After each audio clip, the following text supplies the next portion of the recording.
Yeah, sings it out.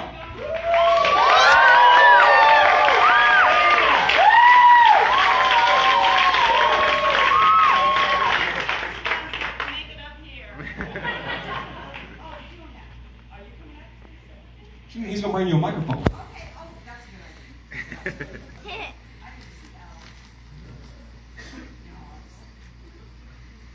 I'm going to sing the national. Sing the national anthem.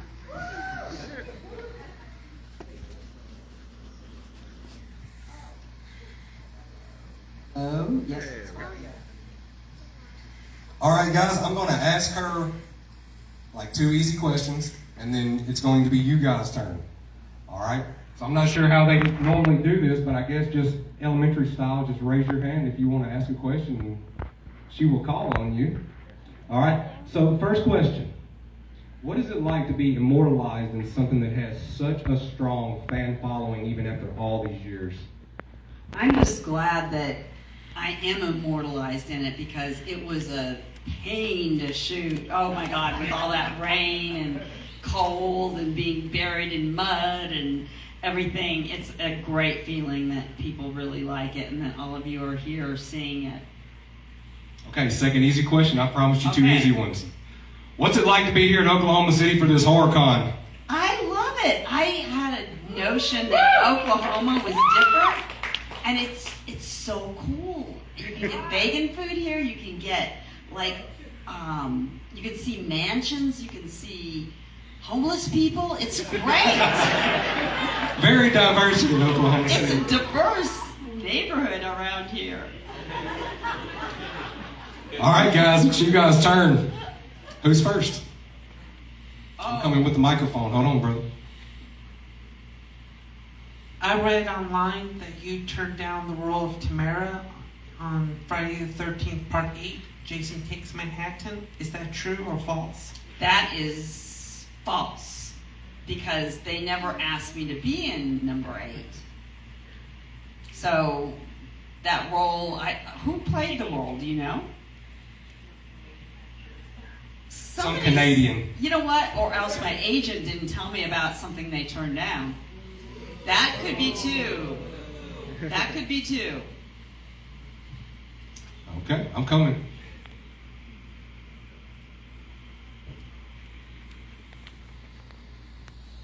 I think they should raise their legs instead of their hands. Whatever you want. You know what I mean? Whatever you want. I was curious, did you get asked back for Return of the Living Dead Part 2 like Tom Matthews and James Cameron? Oh, why wasn't I on it? Well, I was curious if you were asked back. No, they had promised us all, because we all went through a lot of stuff on Return of the Living Dead, like hard stuff. And they said, we'll put you in the next one we do, if we do a next one. And they never asked us to be in the next one. So it was just, Tom and James. Tom and James were in number 2, and it's like we were never asked. To be fair, Just like Night of the Demons, too. They said we were going to all be in it, and, we weren't. That's Hollywood. Hooray! Hooray for Hollywood. How many here are actors? Anybody? I don't see anyone. Wait, I see one. Okay. So you know what it's like. We have a question here from a young member of the crowd. Hello, I want something weird because I cracked my tooth in half. You cracked your toes in half? Tooth. 2 of them? No. Oh, your tooth! Oh, ow. I know. How did you get the courage to make the movie, be an actress?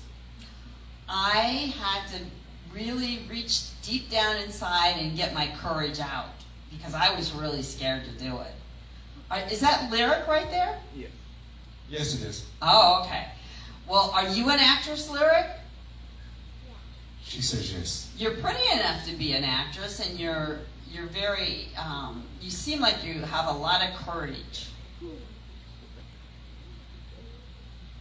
Thank you. You are welcome, and your teeth will grow in great. At least we hope so. We hope so. Oh, question right over here.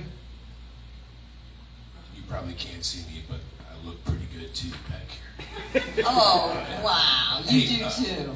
What was it like working with Dan O'Bannon? Dan O'Bannon was a scary, scary guy. I remember one day, it was when I was going to be buried in mud and come out of the mud, he summoned me to the trailer on set, and he wanted to tell me how he wanted me to come out of the mud and all this stuff. And we were walking, and there were a couple zombies sitting there, the extra zombies, and they were drinking coffee, and he just took it and kicked it out of their way and said, "Get out of here." And I was so scared he was going to start yelling at me, but he never yelled at me. I was really lucky. I know he yelled at Clue and stuff like that, but I was very lucky he didn't yell at me. Okay, who's the next victim? I mean participant. Victim. Way up here. It is a horror con, you know. It is. Hi, I was just wondering, Return of the Living Dead is such a classic piece of punk cinema. Were you much of a punk before going into it, or? Yes, I was playing in a punk band 6 years before it, at least. And we were, underneath the Hollywood Boulevard Pussycat Theater, and we played punk. And so, yeah, I was a punk. So I kind of got it. What'd you play?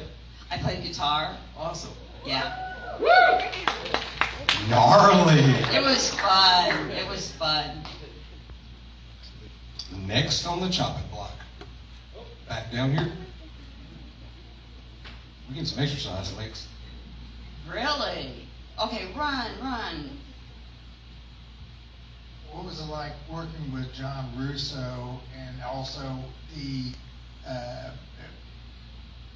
was it obviously an active role to try to make this different than Night of the Living Dead or any of the other films that had come before this? But was there anything that was specifically asked or so forth in terms of how to play any of the characters? Well, Dan had ideas about how to play things. John Russo didn't have any input into this film except, being a co-writer. But Dan had all these aspects of the characters. We had I think it was 2 weeks of rehearsals before we even shot. And he wanted everything exact, the skeleton on my crotch, was exact. He wanted it in a specific spot.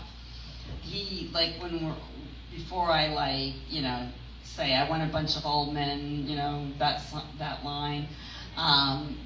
He wanted these mushrooms that were around me positioned certain ways. So he had a lot to do with how the film looked.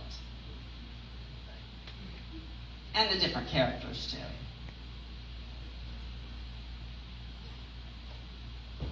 Yay! Everybody get excited one time. Yay!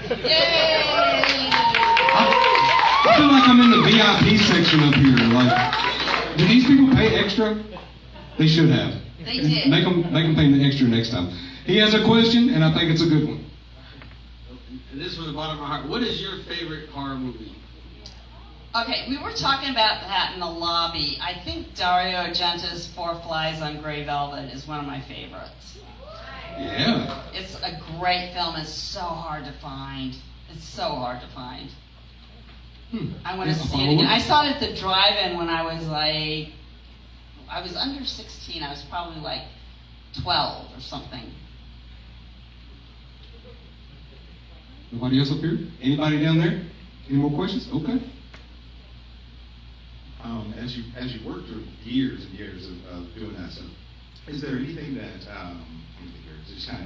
was there any film that is a personal favorite that you've done over the years, and why? I think either Return or Sorority Babes in the Slimeball Bolorama. That's two of my favorites. I had fun. I had a lot of fun doing them.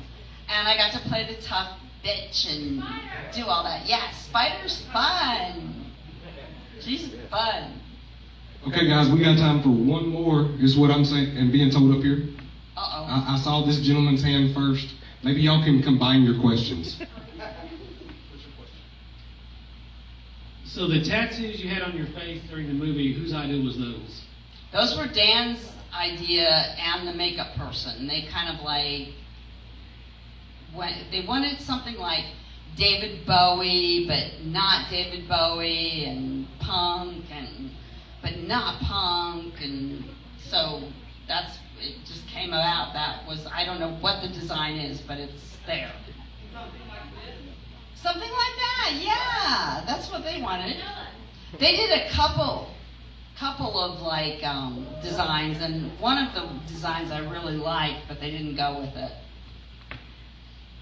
So I was told one more, but I'm going to be a fibber because I thought I traveled a long way to do this. This guy traveled a lot further than I did, so we're going to let this man say his piece. Okay.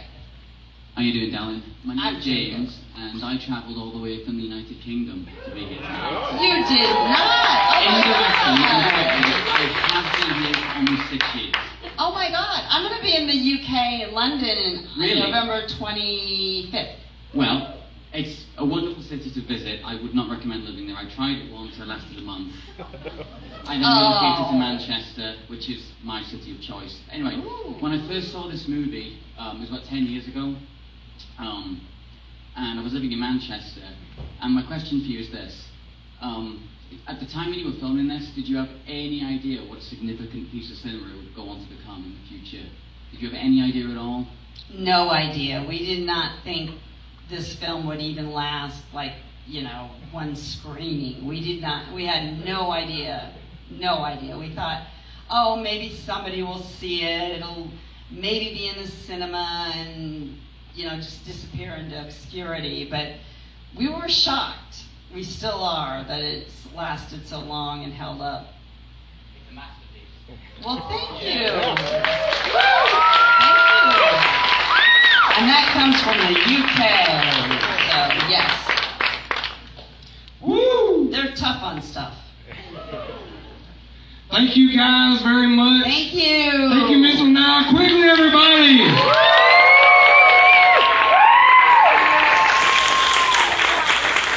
Are all you guys going to be at the Horror Con tomorrow? Yes. All right, y'all be sure to come see us. We got some free stuff.